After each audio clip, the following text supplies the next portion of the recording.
Shalom. Nah, kita bangkit berdiri. Kita akan menyerahkan kita. Dan kita ambil saat teduh sejenak.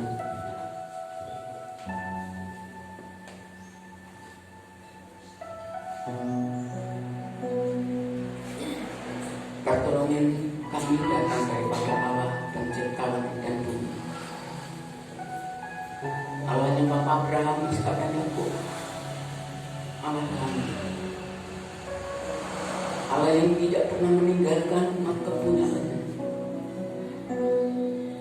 Allah yang saat ini ada di tengah-tengah kami sesuai dengan janji firman. Biarlah damai sejahtera Allah dalam Bapa, Putra dan Roh Kudus, di dalam Tuhan Yesus Kristus, ada di tengah-tengah kami selama kami beribadah. Haleluya. Dalam Tuhan Yesus Kristus. Amin. Kami persilakan duduk. Kami silakan duduk. Amin.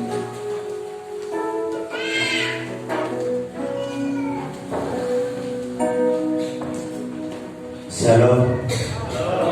Sekali lagi Shalom. Siapa yang merasakan sukacita pagi ini?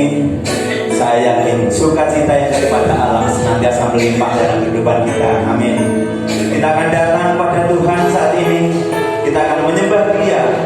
Kita akan memuliakan Dia. Sebab hanya dekat Allah saja kita boleh merasakan ketenangan itu. Haleluya. Amin. Hanya dekat kasih-Mu Bapa.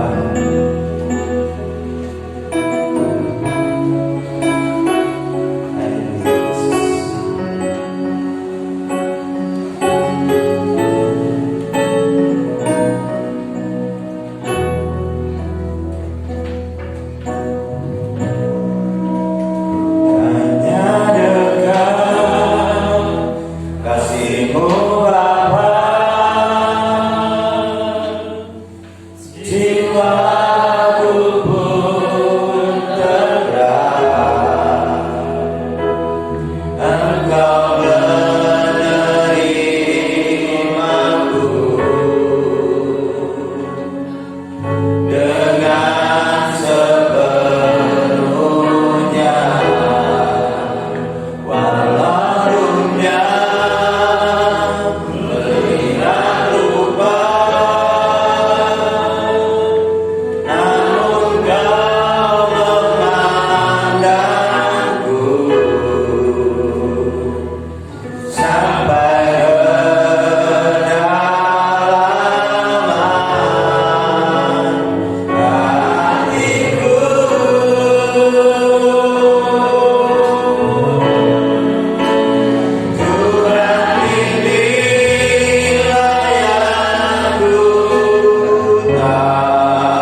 benar Tuhan.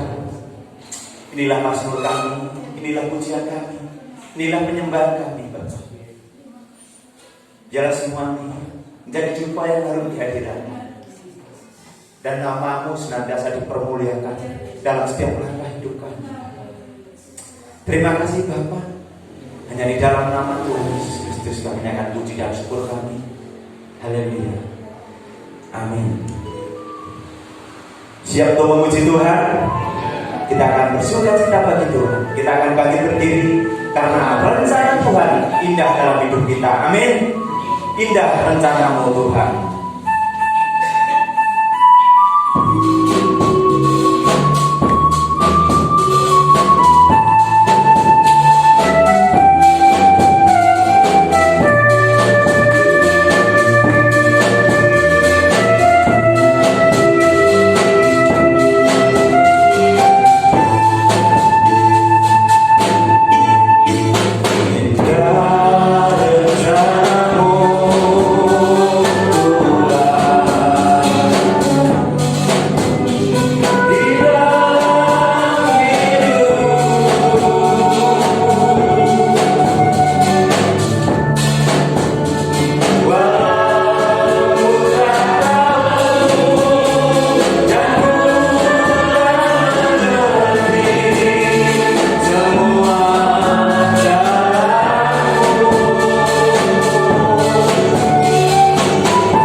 indah rencana Tuhan dalam hidup kita. Amin.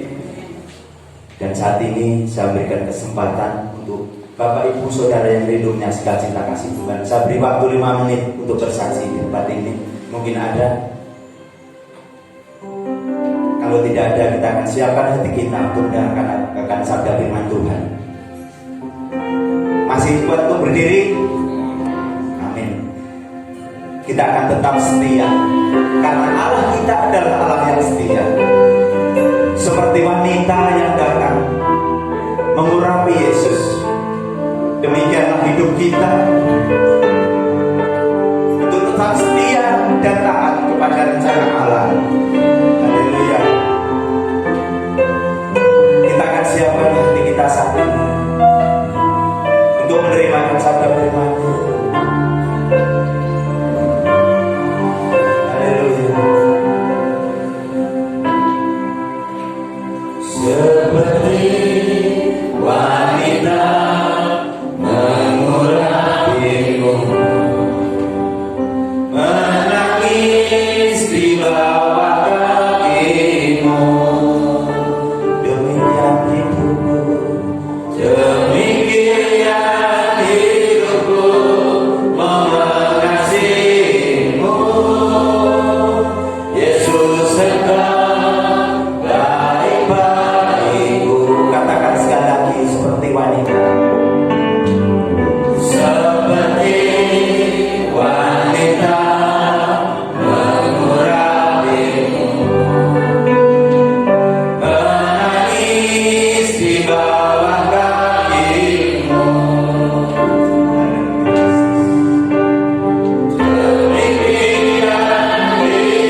menutup mata nanti melayani Engkau. Tetapi kami yakin Kau tidak pernah meninggalkan kami.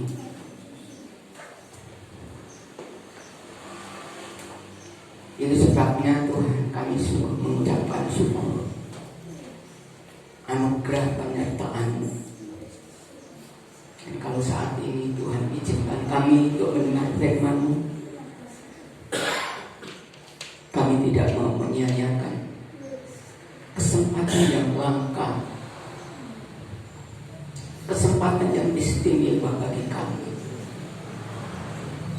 Untuk itu kami memohon para Roh Kudus akan menolong kami, sehingga kami menjadi pelaku-pelaku firman. Terima kasih Bapa, terima kasih. Berfirmanlah, karena kami siap untuk mendengarkannya. Kami sambut Tuhan firman-Mu dengan rasa syukur di dalam Tuhan Yesus Kristus. Haleluya. Amin. Saya persilakan dulu. Ya, saudaraku yang dikasihi Tuhan, saya ingin menyaksikan sedikit tentang Bapak rohani saya membentuk saya. Saya sungguh bersyukur dan berterima kasih untuk para aktivis gereja di sini. Ya, saya melihat pertumbuhannya secara rohani nyata, dan itu saya kirim ke Australia, saudara. Dan saya yakin Bapak rohani saya sangat terhibur, karena saya kenal dia, saya tahu dia. Dia pergi ke Australia meninggalkan saya seperti meninggalkan anak yang belum waktu disamping, seperti itu. Sehingga tidur di tempat saya waktu di Kencil itu, satu malam dia menangis, tidur sebentar menangis lagi. Aku sangat mengasihi orang-orang Indonesia. Aku mengasihi keluarga Bapak ini. Tetapi mengapa terjadi sedemikian rupa sehingga aku harus pulang? Kata-kata itu yang selalu saya ingat, selalu saya berdoa untuk dia. Dan waktu datang di sini itu yang memanggil saya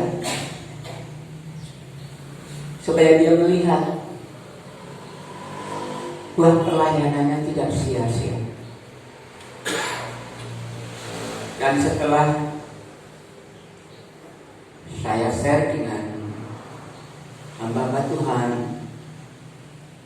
keluaran STPI di Pracan, saya mendapatkan nomor WA-nya. Saya kirim WA, saya ada hubungan terus saya kirim.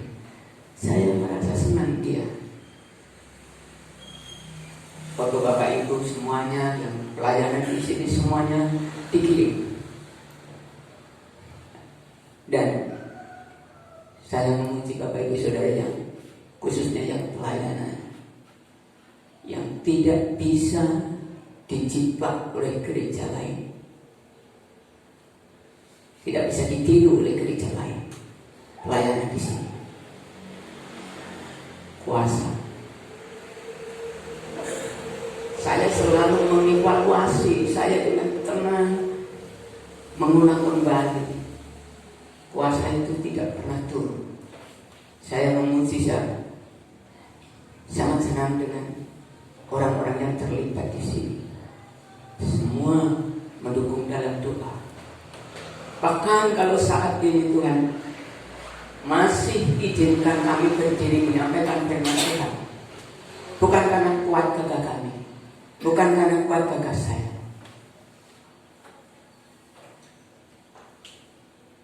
tetapi karena Tuhan dan hasil doa Bapak Ibu dan Saudara. motivasi untuk saya tetap bisa melayani Tuhan. Demikian kesaksian saya secara singkat. Mari kita membuka firman Tuhan. Wahyu pasal 12. Saya harap sudah ada yang membaca. Bisa tidak akan mempermalukan saudara untuk menanyakan siapa yang sudah membaca. Tapi saya yakin ada yang sudah membaca. Wahyu pasal 12. Pasal ini sangat berbeda apa yang dilihat oleh Yohanes. Setelah sangkakala ketujuh, pasal 11 ayat 15, ada rentetan penghukuman yang dilihat melalui cawan yang dilaporkan dalam pasal 15 sampai 16. Tetapi pasal 12 sampai 14 ini Yohanes melihat sumber konflik. Ya, sumber konflik itu. Nah, iblis sumber segala dosa, kejahatan, penganiayaan, penderitaan. Karena kebaikan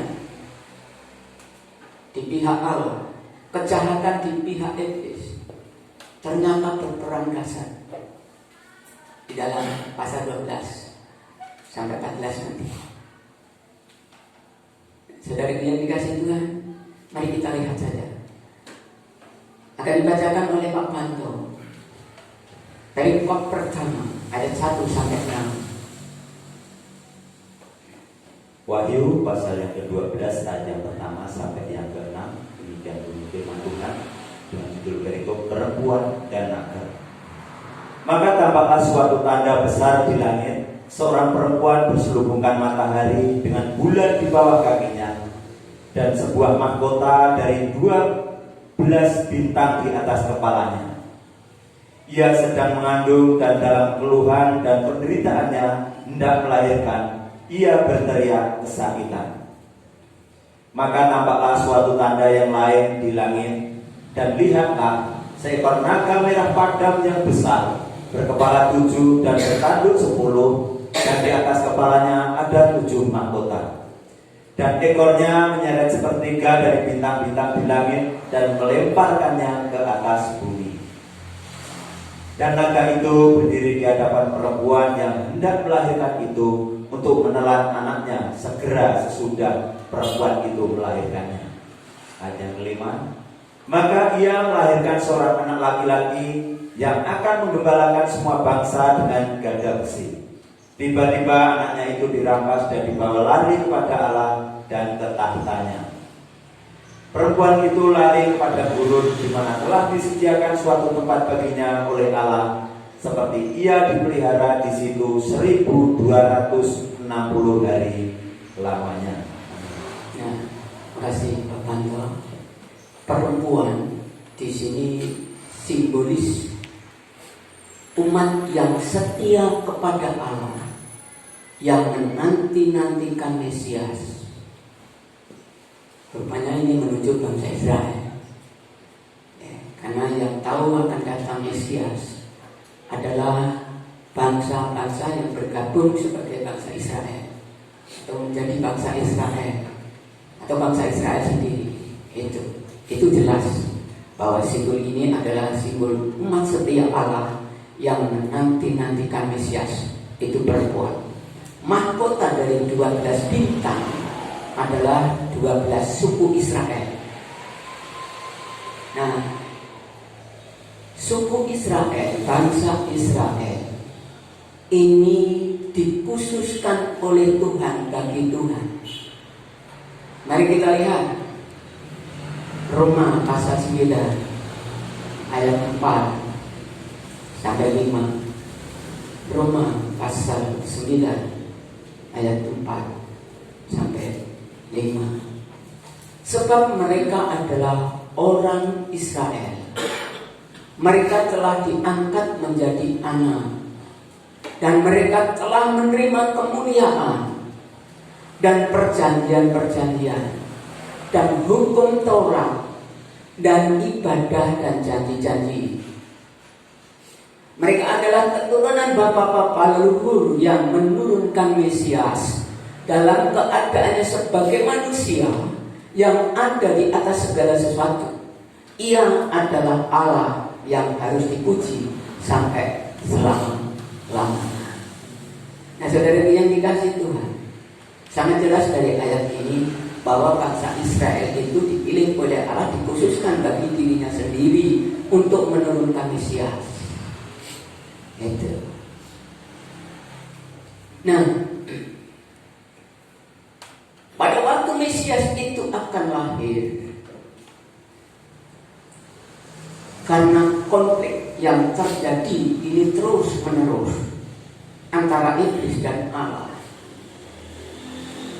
Iblis berusaha menggagalkannya rencana Allah ini, sehingga pada waktu dia lahir, iblis memakai Herodes untuk membunuh si bayi kecil ini. Tetapi Allah menempatkan anaknya, Raja Agung, Raja Mulia ini lahir di tempat yang hina, di kandang, dan di kota yang kecil, Bethlehem. Itu yang dipilih oleh Allah untuk melahirkan anaknya datang ke dunia, yang sebenarnya ini adalah Allah Tritunggal yang Esa datang ke dunia melalui Yesus Kristus. Tempat yang dipilihnya adalah tempat yang hina dan kota yang kecil, sangat bertentangan dengan lawannya. Herodes di tempat yang kerajaan yang mulia secara dunia, punya pasukan besar, punya kemuliaan di dunia ini serba ada. Tapi anaknya yang akan dibunuh memilih tempat yang hina dan yang kecil. Apa maksud Allah? Nanti kita akan lihat. Ayat 3 dan 4 tadi menyebutkan naga merah padan besar. Itu adalah si iblis. Ya. 7 kepala, 10 tanduk, 7 mahkota melambangkan kuasanya, kuasa iblis dan kerajaan-kerajaan di bumi, ya, yang dalam pengaruhnya, dalam kuasanya. Dulu waktu saya belajar, ini 10 federasi Eropa. Wah, ini tanduk 7 ini G7, negara-negara G7. Saya tidak memastikan itu, tetapi yang jelas ini merupakan simbolis. Angka 7 itu merupakan angka sempurna, angka utuh. Jadi kuasanya memang hebat.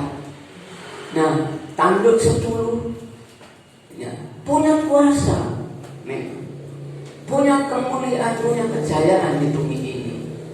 Itu negara-negara itu. Sehingga jangan heran, dari awal berdirinya bangsa Israel selalu dimusuhi oleh dunia di sekitarnya. Sampai sekarang dunia di sekitarnya selalu memusuhi bangsa Israel. Nanti kita akan lihat seterusnya. Ya, padang gurun itu merupakan perlindungan rohani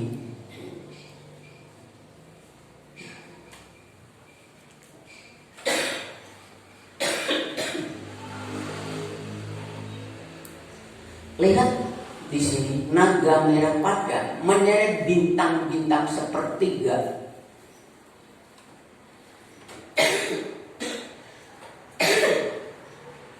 Malaikat yang jatuh sudah saya jelaskan minggu kemarin.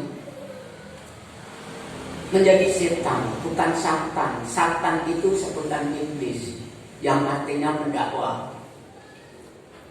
Tapi setan itu roh-roh jahat. Yang situasi di sini atau konteks di sini banyak saya sebutkan sudah. Itu. Nah, itu sepertiga. Ini juga merupakan simbolis dari separuh, sepertiga malaikat. Jadi masih 2/3 yang memihak Allah. Artinya tidak jatuh semuanya. Dan pada waktu Tuhan Yesus tanya kepada roh jahat ini pada waktu menyembuhkan orang Gerasa, masih ingat ya? Siapa kamu? Katakan aku legion, karena aku banyak. Artinya sepertiga ini banyak, tetapi tidak sebanyak yang berpihak dengan Tuhan. Tuh, itu simbolisnya. Oke? Ayat yang ke-7 sampai ke-9 Pak Panto baca. Ayat yang ke-7 sampai yang ke-9 yang firman Tuhan. Naga dikalahkan. Maka timbullah peperangan di surga. Mikael dan malaikat-malaikatnya berperang melawan naga itu. Dan naga itu dibantu oleh malaikat-malaikatnya. Tetapi mereka tidak dapat bertahan. Mereka tidak mendapat tempat lagi di surga.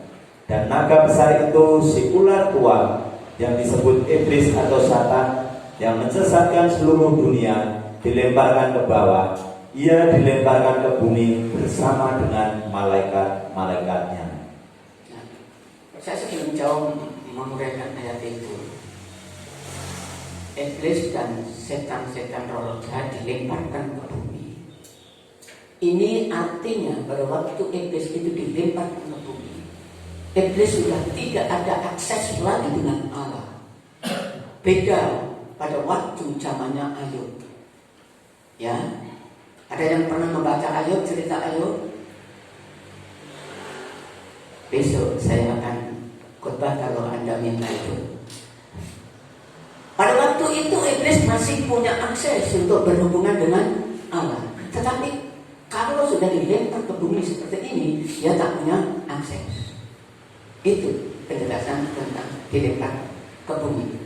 Nah, Mikael, nah supaya tahu ini, ya Daniel pasal 12 bagi Mbak Cici. Daniel pasal 12, ya betul. Ayat 1 dan 2. Ini juga pernah dilihat oleh Daniel.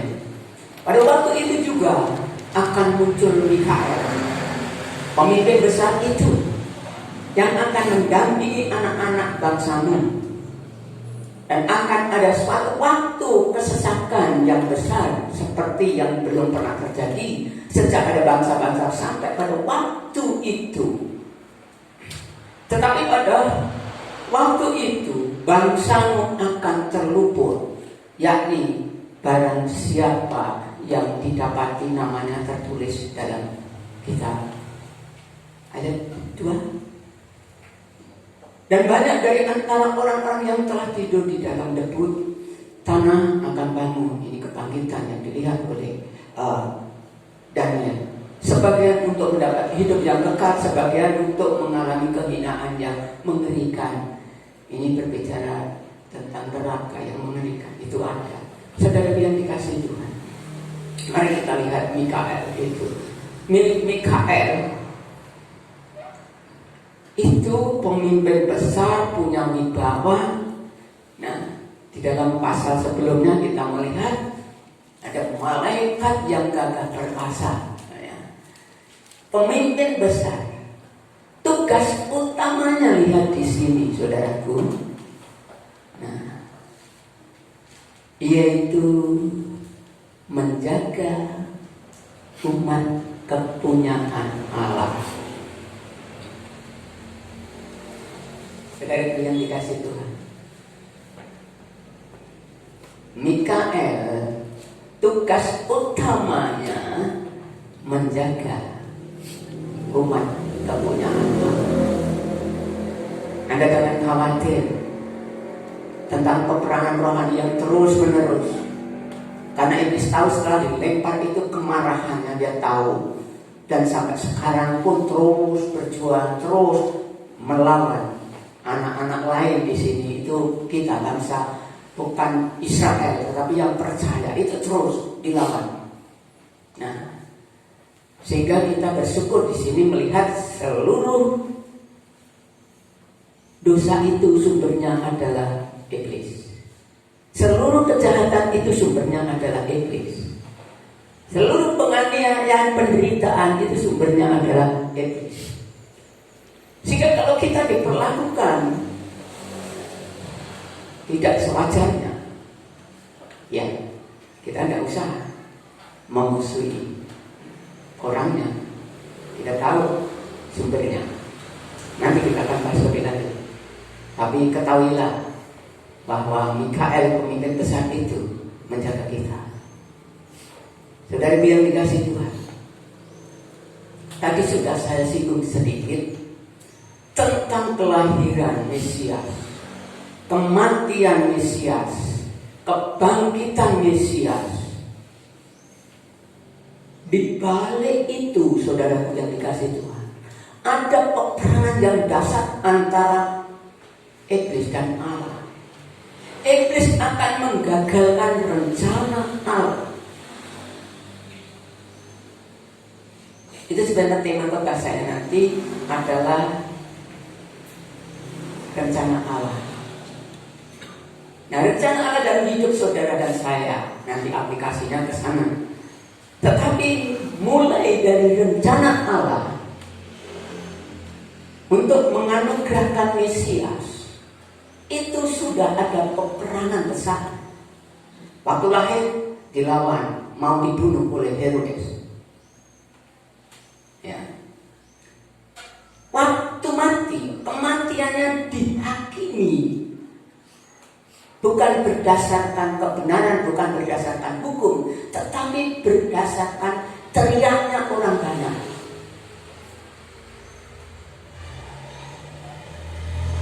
Jadi kalau sebagai orang Kristen, kita kalah dengan teriak yang heran, yang banyak di pihak sana, tapi pihak Allah terdiam aja. Nah, pada waktu bangkit, saudara yang dikasih Tuhan, apa yang terjadi? Peperangan itu cukup dahsyat sebenarnya, hanya kita tidak melihat waktu itu. Dan sampai sekarang pun kalau kita tidak memakai kacamata firman Tuhan, Wahyu pasal 12, kita tidak melihat.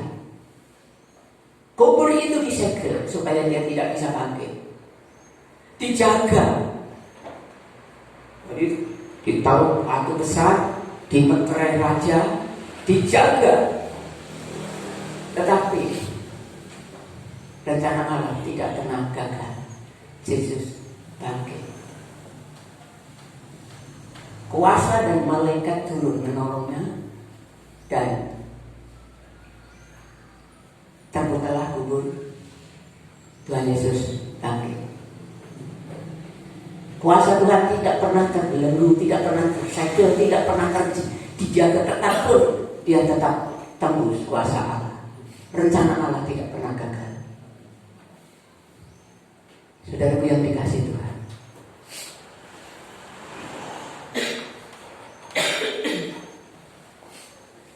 3,5 tahun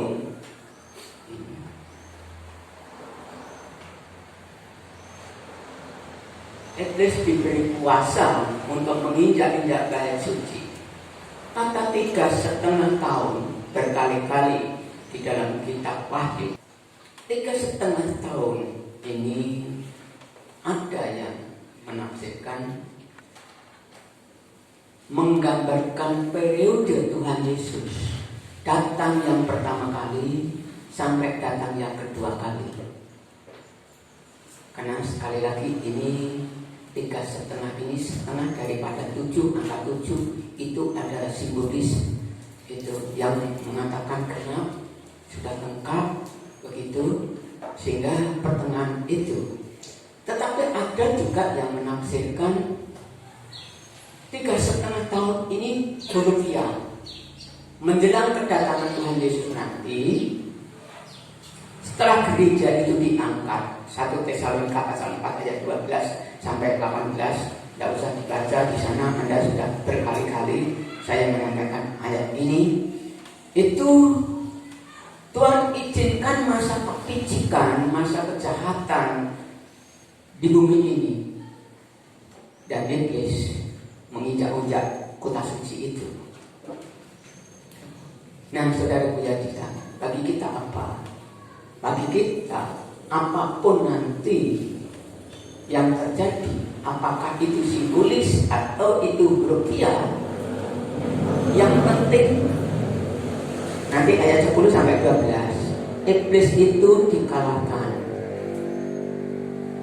melalui kebangkitan Tuhan Yesus.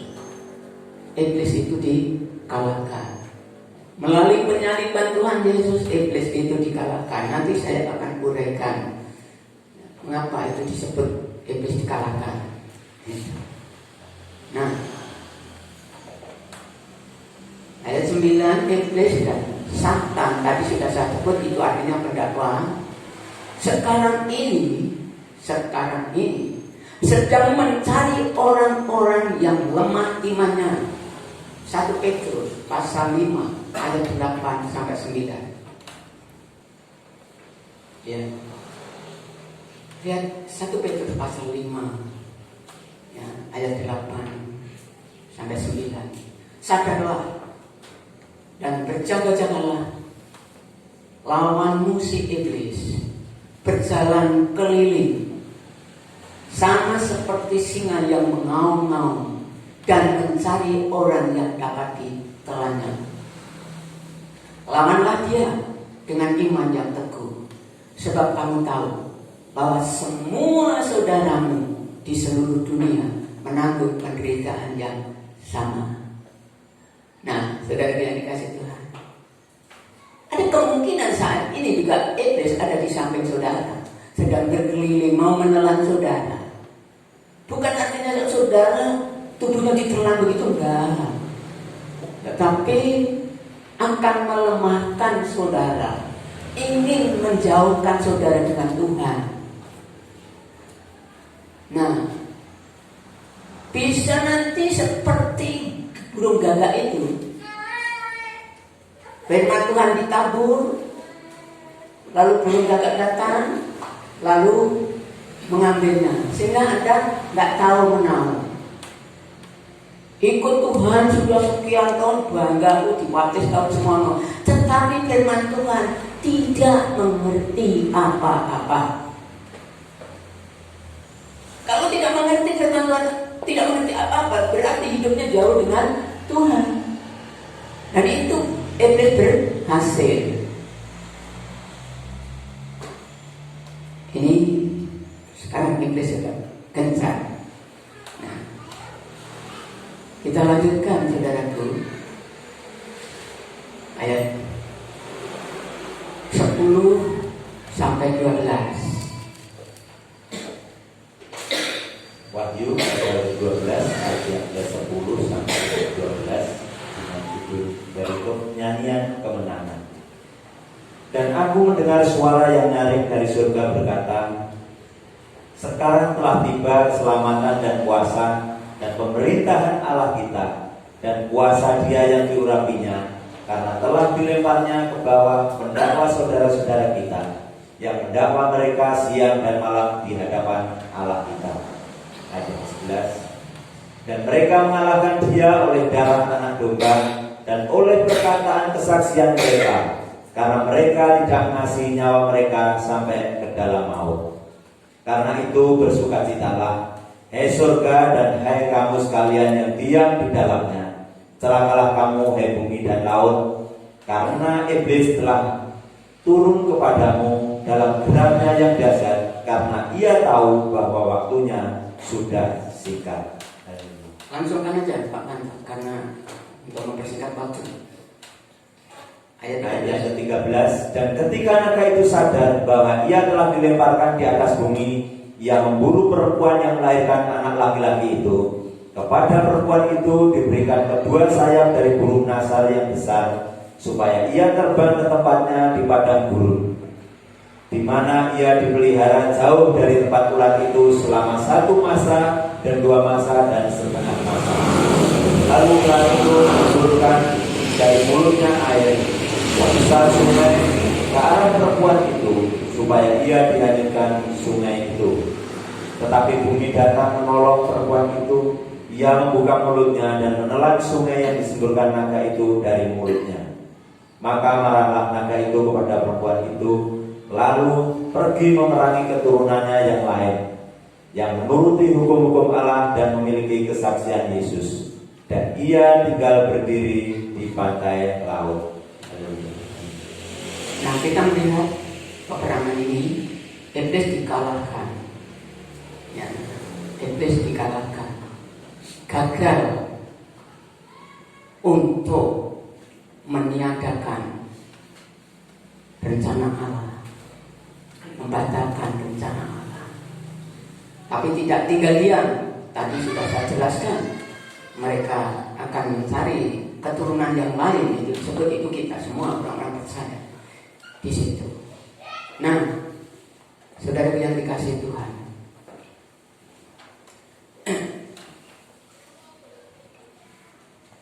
nyanyian kemenangan jelas, dan dari awal iblis selalu memusuhi bangsa Yahudi, dan sampai tahun 70 itu melalui dunia di sekelilingnya iblis selalu memusuhi itu. Tetapi Tuhan melemparkan ke seluruh penjuru dunia seperti ditelan bumi. Ingat ya istilah itu, ditelan bumi. Bangsa Israel tidak diakui sama sekali. Bahkan orang tidak mengerti walaupun mereka berhadapan dengan bangsa Israel. Itu memang disembunyikan, ditelan oleh bumi. Baru muncul secara eksis itu tahun 1948. Sekali lagi saya mengulangi di sini bahwa apapun kegiatan Israel selalu disertai oleh Allah dan melalui mujizat-mujizat. Itu. Dan memang begitu ya. Memang begitu. Orang yang disertai oleh Allah, walaupun bagaimana tetap menjadi berkat bagi dunia ini.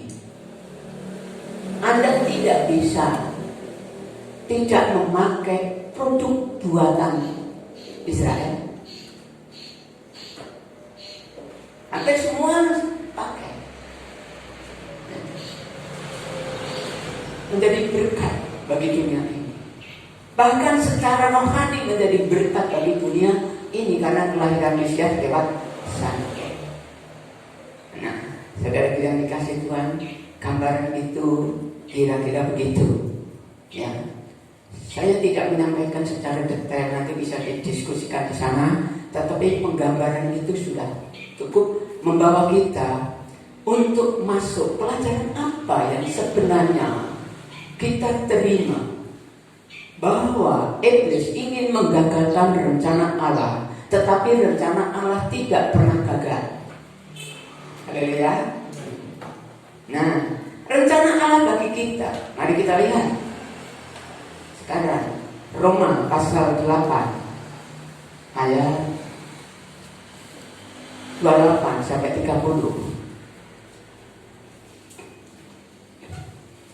Kita tahu sekarang bahwa Allah turut bekerja dalam segala sesuatu untuk mendatangkan kebaikan bagi mereka yang mengasihi Dia, yaitu bagi mereka yang terpanggil sesuai dengan rencana Allah. Terus, sebab semua orang yang dipilihnya dari semula, mereka juga ditentukannya dari semula untuk menjadi serupa dengan gambaran anaknya, supaya ia anaknya itu menjadi yang sulung di antara banyak saudara. Dan mereka yang ditentukannya dari semula, mereka itu juga dipanggilnya. Dan mereka yang dipanggilnya, mereka itu juga dibenarkannya. Dan mereka yang dibenarkannya, mereka itu juga dimuliakannya. Saudara yang dikasih Tuhan, lihat kesimpulan ayat ke-7. Rencana Allah bagi saya dan saudara, memanggilnya. Nah, kapan Allah memanggilnya? Konteksnya Allah merencanakan sebelum dunia dijadikan dari semula. Tetapi Allah memanggil saya tahun 78. Saya punya anak satu, melalui orang yang diutusnya, dibenarkannya. Iblis itu mendakwa, saudaraku, mendakwa seperti mendakwa Ayub. Tuhan mengatakan, Ayub itu orang yang mursyid, orang yang taat. Lalu Iblis ngomong begini, iya, dia taat karena aku berkati. Coba kalau berkatnya kau ambil. Itu. Lalu silakan berkatnya kau ambil. Lalu masih ngomong lagi, berkatnya semua, hartanya habis, anaknya habis, kekayaannya habis. Itu serangan kepada iblis, dibakar oleh iblis. Tapi masih benar, iya, dia kan masih sehat, dia bisa cari lagi. Ya kesehatannya saya serahkan, tetapi kamu jangan ambil jiwanya. Ayub diberi sakit oleh iblis, menuduh begitu. Nah sekarang menuduh kita itu, iya, masa paino orang kudus. Saya memang orang berdosa, tetapi aku dibenarkan, aku dikuduskan karena kuasa darah Tuhan Yesus. Itu sudah dilakukan oleh Tuhanku. Dia tidak akan bisa menuduh aku orang berdosa.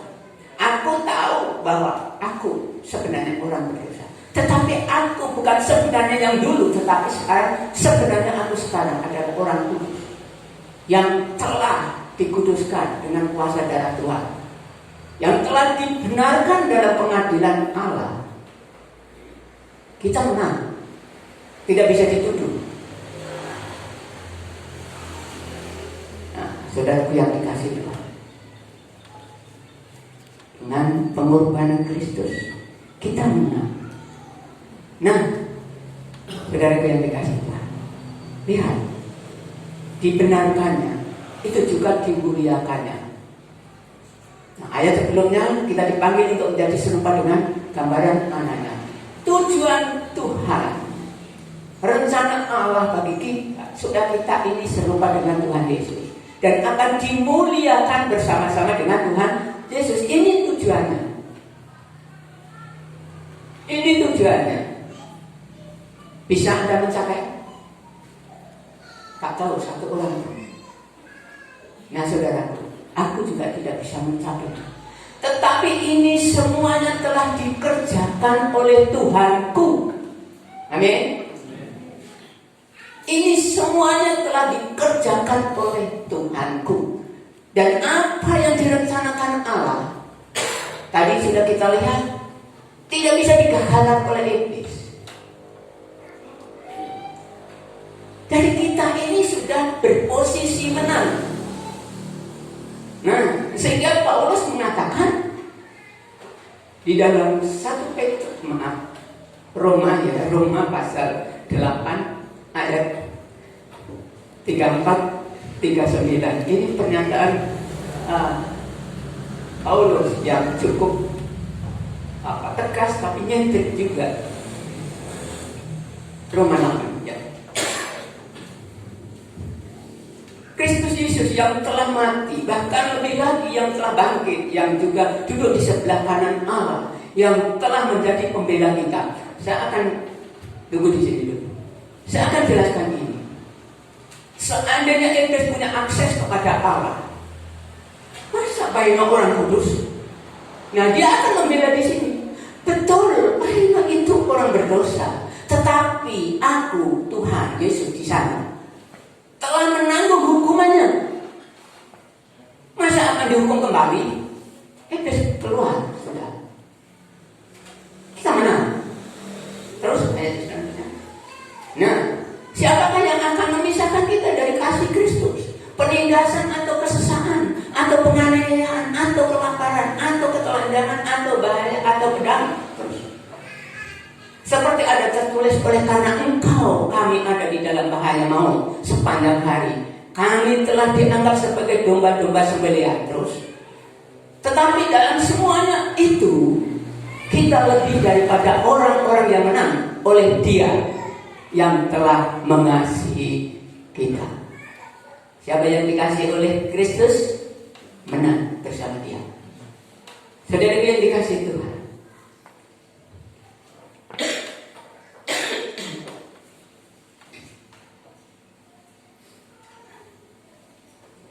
rencana Allah dalam hidup kita pun tidak akan digagalkan oleh apapun. Nah, pesan firman Tuhan, hendaklah Anda ikut dalam rencana Allah. Mengikuti hidup dalam rencana Allah. Tadi sudah saya katakan, rencana Allah ingin kita segambar dengan Dia, ikuti saja. Supaya kita segambar dengan Dia. Nah, dan rencana Allah akan dimuliakan bersama dengan Dia. Ikuti aja Dia, nanti kita akan dimuliakan. Dan tidak pernah digagalkan. Saudara yang dikasih Tuhan, lihat dalam kelahirannya. Bisa kita ini dianggap hina, bisa kita ini dianggap kecil oleh dunia. Tetapi kalau Raja Agung, Raja yang mulia ada di dalam, siapa yang menganggap hina? Oh, sampai sekarang Bethlehem kota kecil, tetapi dikenang oleh sepanjang masa bahwa di sanalah lahir Sang Juru Selamat. Kandang itu hina sudah tidak ada, tetapi berita tentang kandang itu sampai sekarang. Kita bisa hina di dunia ini, dianggap kecil di dunia ini, tetapi Anda harus bangga karena di dalammu, di dalamku ada Raja yang mulia. Haleluya. Itu bangga kita. Nah, dalam kematiannya tadi sudah saya singgung. Kadang-kadang kita ini diperlakukan tidak adil. Banyak suara besar memutuskan hukum di Indonesia ini. Di penjara bukan karena kejahatan. Sarifuddin Ibrahim dipenjarakan bukan karena kejahatan, tapi teriaknya orang banyak. Nah, tetapi ada saudara yang dikasih Tuhan, kebenaran dan kemuliaan tidak ditentukan oleh orang banyak, tetapi ditentukan oleh Sang yang benar, yaitu Yesus Kristus. Dia yang akan mengadili kita.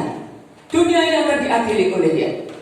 Kalau Dia katakan ini sudah kubenarkan, siapa yang mau melawan? Paulus katakan, Dia mengasihi. Mengapa mau membenarkan? Aku mengasihi. Aku telah menanggung hukuman Tuhan Yesus. Katakan gitu. Itu luar biasa bagi kita. Itu benar. Sesuai dengan rencana Allah. Rencana Allah tidak bisa dikatakan. Nah, kuasa Allah pun tidak bisa disegel. Kebangkitannya tadi sudah saya singgung, disegel, dijaga, tetapi tetap Dia bangkit. Kuasa Allah yang ada di dalam hidup saudara tidak akan bisa disegel. Rencana Allah telah dilakukan. Jadi yang pertama melalui kehidupan, kelahiran, kematian, kebangkitan Yesus, kita tahu rencana Allah itu tidak bisa digagalkan. Rencana Allah telah dikerjakan oleh Yesus. Waktu Dia disalib dikatakan sudah selesai. Sudah selesai. Nah, yang ketiga, saya ingin sampaikan ini. Sebelum saya menyampaikan, minta 2 Korintus, Pak Cici, pasal 11.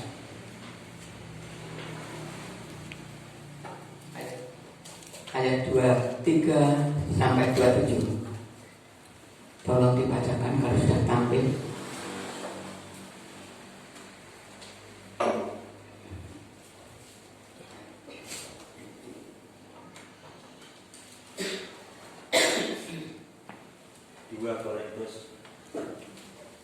Dua Korintus pasal yang ke-11 ayat yang ke-23 sampai yang ke-27.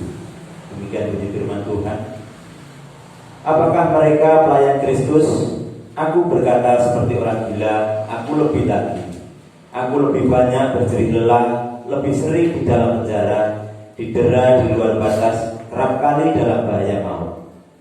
5 kali aku disesat orang Yahudi, setiap kali 40 kurang 1 pukulan.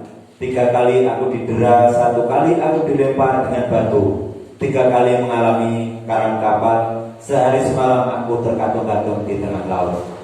Dalam perjalanan aku sering diancam bahaya banjir dan bahaya penyamut, bahaya dari pihak orang-orang Yahudi dan dari pihak orang-orang bukan Yahudi, bahaya di kota, bahaya di padang gurun, bahaya di tengah laut, dan bahaya dari pihak saudara-saudara palsu.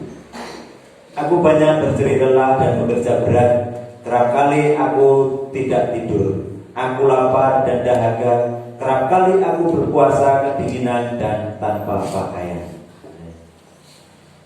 Nah, saudaraku, ini panggilan Paulus untuk mewujudkan rencana Allah melalui kehidupan Paulus, yaitu menjadi pemberita di luar orang Yahudi.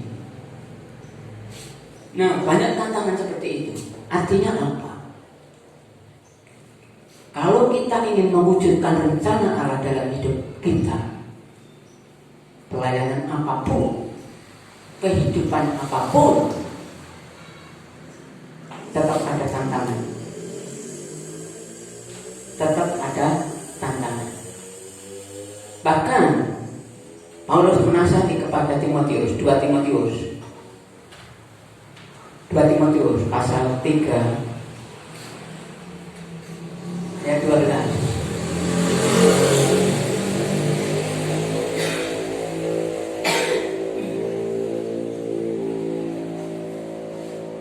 Memang setiap orang yang mau hidup beribadah di dalam Kristus Yesus akan menderita aniaya. Bisa amin? Saudara yang dikasih Tuhan, hanya ingin mewujudkan hidup yang beribadah aja harus rela menderita. Untuk mewujudkan rencana Allah dalam hidup kita ini, tantangan demi tantangan ada. Tetapi rencana Allah tidak pernah gagal. Rencana Allah tidak pernah bisa digagalkan oleh kuasa manapun. Tantangan ada, kita sadar. Saya sadar sepenuhnya. Nah, tadi tim saya beritahu bagaimana saya berperan dalam menyampaikan ini. Saya tahu bukan hal yang tampak. Tetapi sekali lagi, rencana Allah dalam hidup saya dan saudara sudah selesai dikerjakan oleh Kristus. Kita tinggal menampaki aja. Menampaki aja. Ya. Dan itu pun ada tantangan. Tetapi kita adalah orang-orang yang menang. Karena kita bersama dengan Tuhan. Tuhan Yesus memberkati. Mari kita berdoa. Bapa, kami mengucapkan syukur untuk himpunan umat-Mu ini. Kami bersyukur untuk hadirat-Mu. Kami bersyukur untuk firman-Mu. Kami bersyukur untuk karya dalam hidup kami. Kami bersyukur untuk rencana-Mu dalam hidup kami. Kami ingin Tuhan mewujudkan rencana-Mu dalam hidup kami. Kami bersyukur Tuhan terus menyempurnakan kami sehingga kami makin serupa dengan Tuhan Yesus. Kami bersyukur karena Kau sangat mengasihi kami, Bapa yang baik. Bapa tahu apa yang terbaik bagi kami. Biar kehendak-Mu itu yang jadi. Terima kasih Bapa, terima kasih. Saudaraku yang dikasih Tuhan pada tangan, terima kasih dengan iman. Pulanglah saudaraku. Bapa di surga memberkati engkau dengan damai sejahtera yang mampu ya akal budi. Tuhan Yesus mengasihi saudara tanpa batas. Roh Kudus membimbing saudara, memberikan kuasa pada saudara sehingga saudara menjadi pemenang dalam kehidupan. Di dalam Tuhan Yesus Kristus, Allah memberkati saudara. Haleluya. Amin. Bapak terima kasih.